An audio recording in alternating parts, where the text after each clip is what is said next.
I'm so afraid, plans we made beneath those moonlit skies. Taking pictures with military personnel, becoming a firefighter for the day, looking at classic cars, and watching the Canadian Forces Seahawk parachute team jump from planes, there was a lot to take in at this year's Canada Remembers Our Heroes Air Show. They're doing right now what we call the compressing. The proceeds from this year's event helped support the Shriners Hospitals for Children, and for many, the main attraction was the 9/11 Never Forget Museum, direct from New York. This is the first time that the exhibit left the country, first time in Canada. It's for the young and old. The older people remember that day, and we try to educate the younger people. We take them through the exhibits. We have a timeline of things. We have some artifacts around. There's videos, and I'm a living, walking, talking artifact that speaks and answers everybody's questions.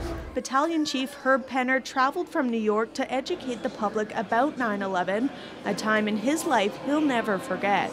I have a little museum running in my head 24/7. I was down there for about 2.5 months. When I first saw the site, I had to stop and my jaw dropped.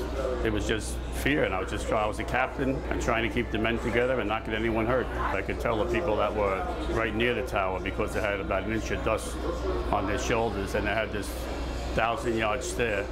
You could tell they were looking at you, but they were looking right through you. Chief Penner says it was important for him to be involved in this year's air show because of Canada's contribution during 9/11. I personally like to thank Canada from the bottom of my heart. While I was walking down that day, they were